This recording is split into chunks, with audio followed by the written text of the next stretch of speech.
this administration has shown a blatant disregard for the mental and physical health of children in custody. They're spending weeks and even months in detention conditions that are tantamount to living under house arrest. And we are upset about it. And we came today to say we will shut this down if we have to. And because this does not have to be this way.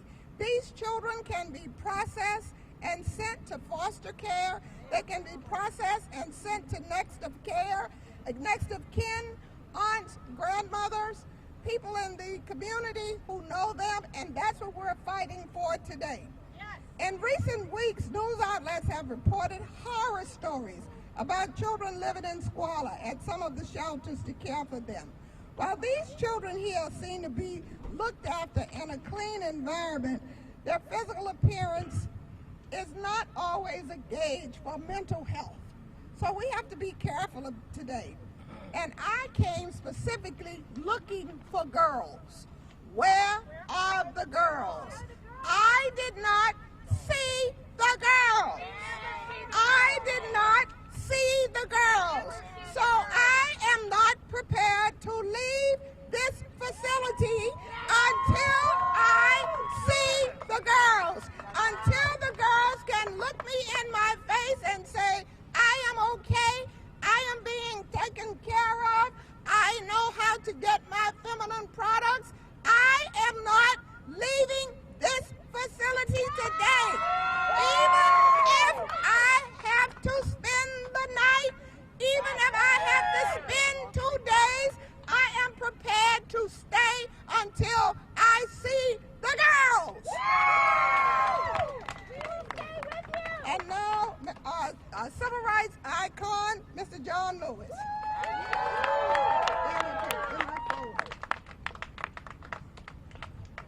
I must tell you that I came here to learn. I want you to step on this pole. I came here to learn. I've been deeply moved by what I have seen, what I have observed. And I will go back to Washington, D.C. within the next few days, much more determined to hold on to something I've been believing in for some time. That when you see something that is not right, not fair, not just, you have to say something. You have to do something. And I want to thank each and every one of you for being out here in the hot sun, day in and day out, standing up, speaking out, and getting in good trouble, necessary trouble. So thank you, and may God bless each and every one of you. And next we'll have the chairman of the Homeland Security Committee, all the way from Washington, D.C., Mr. Benny Thompson. Thank you very much. As the Congresswoman said, I chair the House Committee on Homeland Security. Part of my responsibility is to come and look at facilities like this and see what we need to do to fix them. I can tell you today that it's what I didn't see that bothers me the most. I don't see the Miami-Dade school system involved in the educating of the children who are in this facility. I don't see children being tested to determine what classroom they need to go in. So there are a number of things. The children are staying here beyond the 20-day requirement of the Flores decision. And more importantly, taxpayers are paying $775 per day per child for people to be held in these situations. So I go back with my other colleagues with a broader view of what we need to do to make things work. So I promise you that we will do that. We will do it post-haste, and it doesn't matter what the president or any of his people say, we're going to get it right. Thank you. And now we have have the Vice Chair of the Democratic Caucus, Ms. Catherine Clark.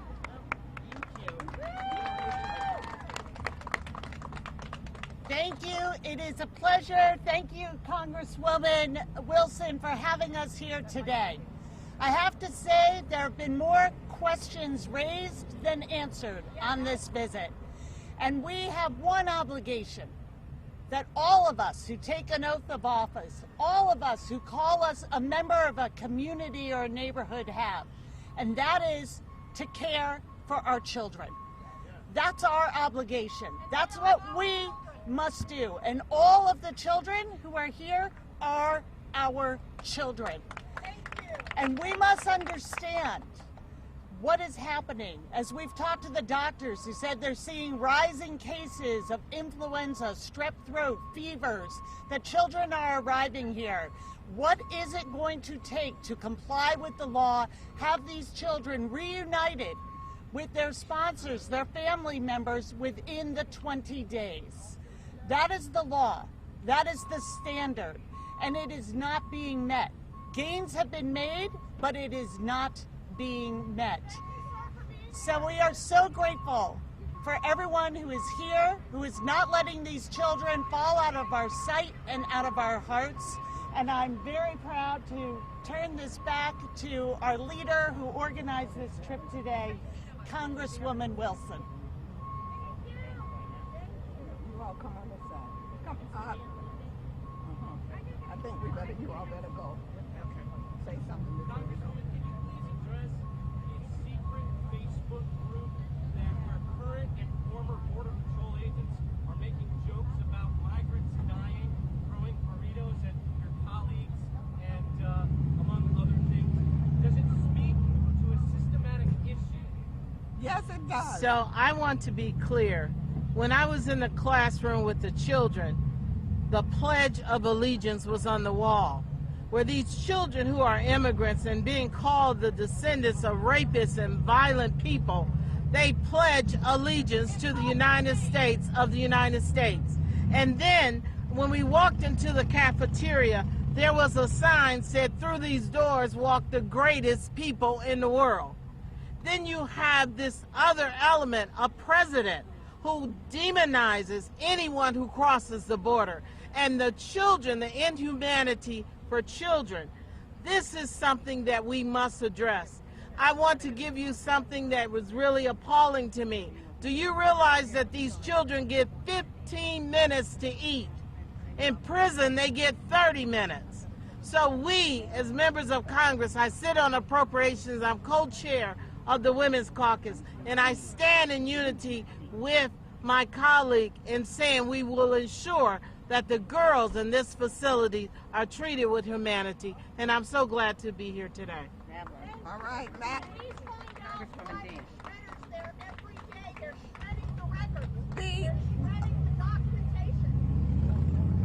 Those people who are online making fun of members of Congress are a disgrace.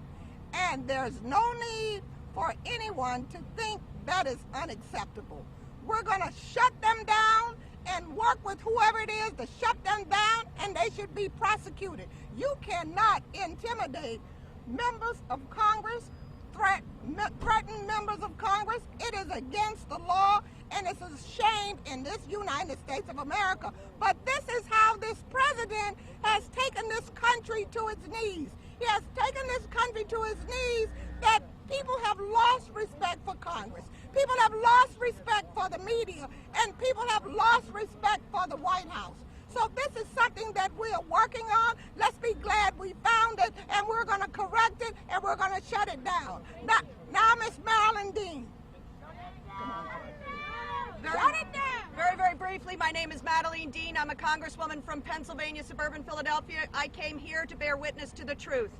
And what I was impressed by was the absence of educational showcasing. I'm a teacher at heart.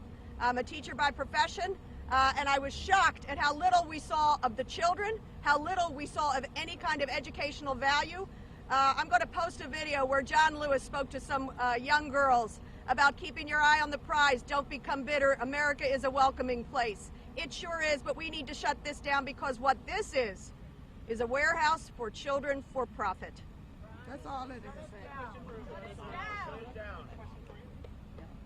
And now we have the actual National Teacher of the Year for the entire United States for 2017, Miss Presley. Hey, Johanna Hayes. Teacher of the Year. Well, while I may be new to Congress, I'm not new to children. I'm a mother. And what I saw in there was almost too perfect. It was too perfect. Beds perfectly made, areas, so either they're doing a great job here or they just missed out on an opportunity to ask Congress for help. What I saw in there was a young girl who's turning 18 years old today, and ICE is being informed to come and pick her up, to transport her in shackles to a teacher.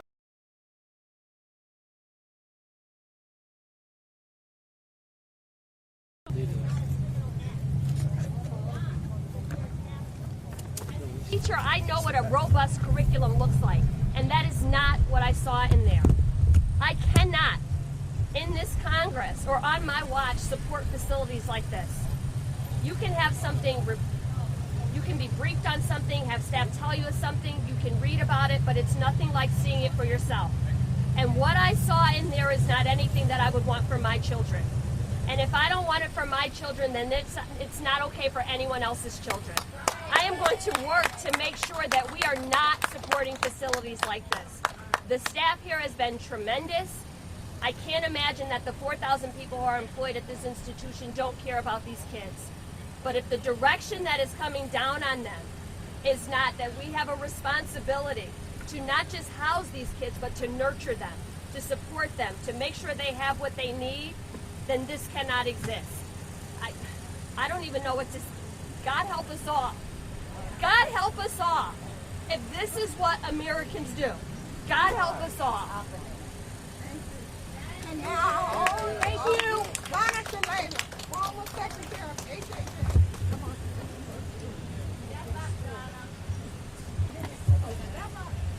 This facility is the responsibility of HHS, the agency I used to run. The building at HHS is named for Hubert Humphrey, and on the wall is carved these words. This is the first sentence. The moral test of a nation is how that government treats those in the dawn of life, the children. We are not treating the children the way we would treat our own children. I talked to maybe 20 kids in there. All of them have relatives here in the United States. They need to be moved immediately to those relatives. Yes. Yes. HHS needs to comply with Flores. Yes. 20 days from my point of view is too much. Yes. We don't need facilities like this if we can comply with Flores and move the kids out to their relatives. Every single one of them had a piece of paper with their relative's phone number. And they should never be in a secure facility. They should never have to stay in a facility, any facility, for very long. Or what is the holdup with getting those kids to their relatives on I asked that question. I asked the question of why it takes so long. money? For profit. It's not money because we've given them the money. We've given them billions now. So they need to re-engineer the process. They need to remanage it. They need to get these kids out faster. They're starting to cut down the number of days, but 26 days on average in this facility is not good enough. Congresswoman, Second, go ahead. can you please address this secret supported Facebook group where current and former members of Border Patrol are making jokes about migrants dying and throwing burritos at your colleagues and all that? Does it speak to a more systemic issue? It speaks to a culture that's unacceptable. It's despicable, and there ought to be no tolerance any place in this country for that kind of behavior. And anyone they catch that's still working for the government that has transmitted those messages ought to be fired immediately. Okay, Congresswoman, do you think it's re-engineering the possible process. for the House to actually pass some piece of legislation? We could that pass- but do you think it's possible to pass one that the Senate will also sign on? No, we just demonstrated that. We passed a terrific bill, and the Senate didn't agree with our bill. They took about 80% of our bill. We had a bill that had real oversight in it, high standards for federal facilities. This is a federal facility, very high standards, good accountability, and the Senate wouldn't accept it. So if the Basically, Senate's not Mitch going to McConnell. agree with House legislation, is there literally anything House members can do? Yes, oversight. We can bring people in. And finally, let me say to the groups that we will get the 1,000 letters from the kids of Miami-Dade to the kids in here. I've worked that out. Thank you very much. Wait. Can we just go back to the re-engineering question that we got cut off here? So re-engineering the process to get them out, and then part of this new bill that the president signed yesterday was a time limit now into law of, what was it, 20 days? No, it was 90 days. 90 days. It actually So was too many days. So now that, I mean, you were talking about re-engineering the process. They How have do you to. get them out? They have to redo their management to comply with Flores. It's the law of the land. They've just gotten billions of dollars from the House and the Senate. The president will sign the bill. They ought to take those resources and comply with Flores and get these kids to their relatives in 20 days. Thank you. Congresswoman Shalea, for you and also Congresswoman Wilson, you're both educators, but this is more on in our backyard. Just your thoughts about this being here in South Florida and this transpiring, especially with all the dedication you all have had over the decades. This for young is, people. to me, this is a shame. This needs to shut down tomorrow.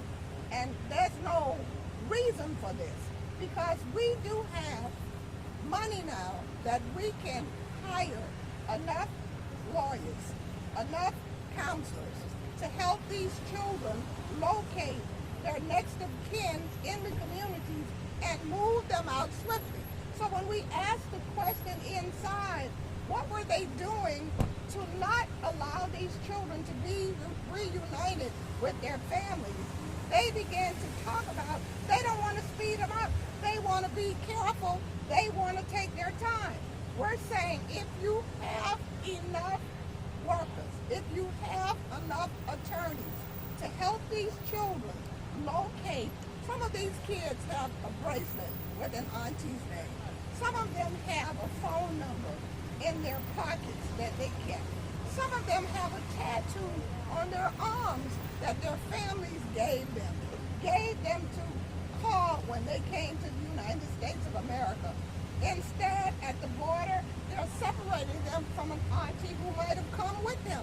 And they're classifying them as an unaccompanied child when they're not unaccompanied. They came with someone. So the sad part about this, some of these children will never be reunited, with their families. Some of their family members who are adults who brought them to this country have already been deported. And these children are in two separate databases. There's an HHS database and there's a Homeland Security database. And these databases, when they were set up, were not set up to merge.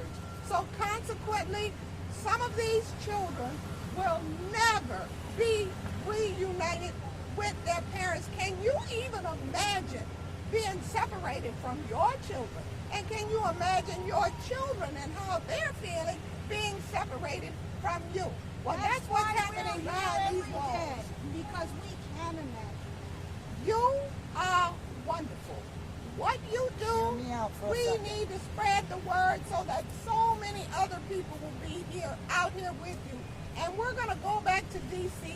and see what we can do to add riders to bills to make these observations into laws that we've had in here. You mentioned that there were rising cases of influenza, strep throat, and fever. Are those conditions here, and are those children with the general population? Let me tell you this. I asked to see the girls. There are 700 girls in this facility. I saw 30. when I tried to go into the dormitory that houses the girls, they said to me they were in intake and it might be dangerous or contagious. That's what they said to me. So I'm staying because I want to see what's dangerous, what is contagious, because I do not believe them. I want to see the girls, and I have a Spanish-speaking assistant who is going to ask them specific questions about their health, their well-being, their souls, and how they're coping in this facility. I beg you for 5 minutes. Give me 2 minutes. About the conditions in the facility. I know there's a lot of concern that in some facilities. I didn't see the facility. I'm going, that's why I'm staying to go see it. That's where the girls are. They showed us one room where they had girls, and it was a classroom. I want to see the dormitory. Did you see any dormitories, any living space back? We saw dormitories that were empty and the beds were made. One room, and all of the beds were made. We didn't see children in any setting whatsoever except one classroom of girls. That's the only children we saw. Soap, toothpaste, blankets, did you see any supplies? We saw a little package that they said in the supply room, not with the children, because the children were not in their dormitories. The children were not in the cafeteria. The children were not anywhere. But they did have those supplies. They had them to show us. That doesn't mean anything. As somebody who's been here with a group for, you need to hear me out. Money may be an issue in facilities on the border. The unique thing about Homestead is that this is being run by a for-profit company. The same people who created these policies. This place is getting $775 per child per day. Homestead is unique. So it's not for lack of money that these children are not getting the services. And that is exactly why they are holding them, because it is not in their financial interest to release these children. They've had people waiting them for months. But every time a kid is in there, they are banking. This so is a Homestead is unique, and you need to know. Company that runs this facility. They're making millions of dollars on this facility every single day from the contract the no bid contract they receive from the United States government. That's one thing we know. They're making millions. So no child in here should be without anything, any necessities or anything of that nature.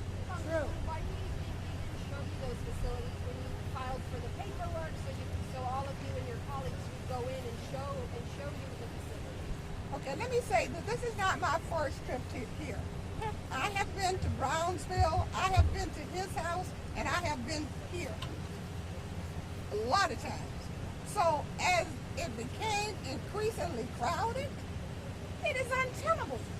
So they don't want us to see it, because when I came, it was half the children that are there now. So the crowd, even the dorm that they did show us, has 12 beds in one room for children who barely could move or walk around in that room. And that's why they don't want us to see it, because it's overcrowded, it's bursting at the seams, and some of this facility is actually intense.